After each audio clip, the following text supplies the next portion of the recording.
Yesterday, I did a video regarding the surroundings in which I managed to um, cause Will Zellbrum to spill the situation in his own words. And evidently, Jay Inslee and the Mothers of Invention didn't like it very much because it contradicted their invention. I talked about the stylized form of their journalism, which is inventology happy. Well, bear in mind that the consortium that Seattle has going, who have decided to continue with their droning warfare at me, originates with a robotics university called Carnegie Mellon in Pittsburgh. I want to tell you the level of honor because this comes down to Robert Fripp's mystique. It's his war game with Bowie and so on. Attenborough poked out his nostril to sneer some derisions at me. For example, I described being held hostage by zombie porn people who toxified me with unbelievable narcotics and Mogen Davids and severe beatings and vaginal fluids, which I characterize as zombie porn. And their artificial intelligence unit called this a dark confession. You can see what sort of prison of the psyche these monsters have put up here on the West Coast. And I am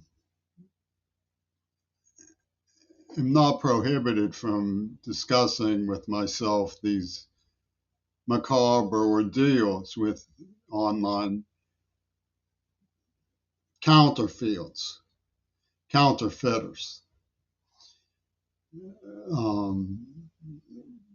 No doubt the people who targeted me in media psychology have a reputation for favoritism. And if they see somebody who they don't want to favor, that person gets it. But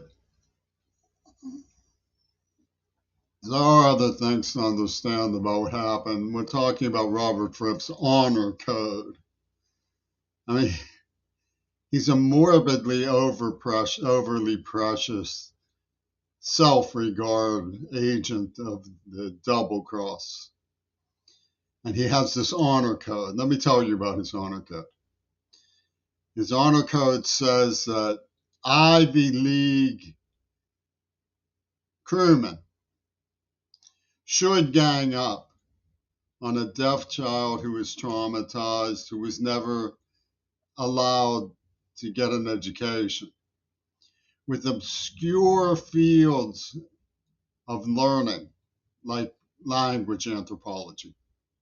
They should all gang up in postdoctoral dissertation on the brain of an American selected by then communist Russia, Israel, and the Nixons for a special experiment in liberal Luciferism. And they have George Takei playing chauvinist with Attenborough and Wattenmaker and Schwarzenegger, lording over the situation, castrating me, giving me Parkinson's, while Chris Hedges says, well, we've seen the mask off that one.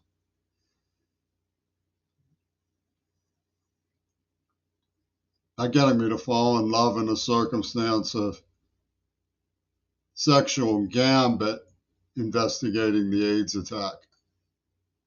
a war investigation, civil war, foreign and civil war, in which I proved that this monster was talking about the scheme to transform the human race by injecting the blood before AIDS happened and set up this thing on Mount Desert Island. That's what I failed to mention in yesterday's video.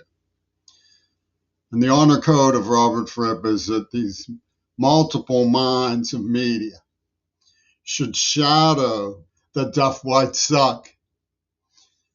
Let me give you an example of their language anthropology's sincerity value here in Seattle's periphery.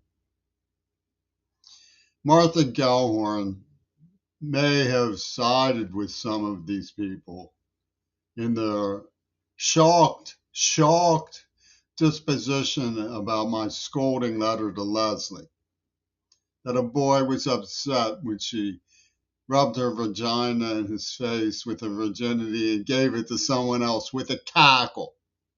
He got upset. Boo-hoo for the queer bait, came the British eccentrics. Boo-hoo for the queer bait. She may have sided with some of that, but she took seriously that I was reporting AIDS being man-made, and she listed it as a great sense of urgency, and they said, urgent, urgent, and made a mockery of it. That's their honor code.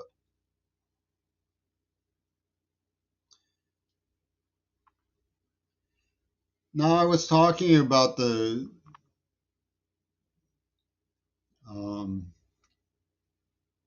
pyrotechnics, the transcendency of experience in media to reality. For example, the detached and cynical Palestinian women and their feminist colleagues at places like the University of Illinois and the Dakota shiver like locusts in trees in a frost when they see Schindler's List, thinking only of the Palestinians. And when they see Clint Eastwood blow a hippie boy's brains out, they see rescue from the Apache Indians who have them staked out on the Great Plains. And the commingling idiosyncrasies of Moon Unit Zappa with the bombing of the World Trade Center in a disaster movie forms an intellectual circuit that is prophetic. And we must know what Lucretia dreamed. Lucretia's dreams go back to the interrogation by the Spanish Inquisition. And this was the mystique of Tony Levin and Clint Eastwood. Tell us, Marianne Steiner, did he or did he not pull out too fast when you said you wanted to stop? Because if you pulled out too fast, that's contempt for women. And they said, as they snarled at the neuroplasm they implanted that they predicted would be like a demonic possession, they gave it the name Burstyn from The Exorcist. They said, did he or did he not dream of slamming his car into a tree with Leslie Katz in the passenger side? And these maniacs of experimental neurohypnosis demonstrated that that could be done. They showed me mercy, but they didn't show Mackenzie Shirilla mercy because they wanted to spinal tap the ordeal for the, let's call it the interpretive value of the perpetrators. on high in media, who, when they see the dirty communist making love to a girl who he likes, says to her heart, I remember when my father was rejected by a friend of my mother, and that's what gave me birth. And they can't stop weeping and wailing. They can't stop weeping and wailing. So what do? They get a gimcrackery. They open up the queerbait's brains and they drop pepper on the brain, as they put it, in Claude Brown. Tied her up and porked her with a carrot. Ha ha ha ha ha.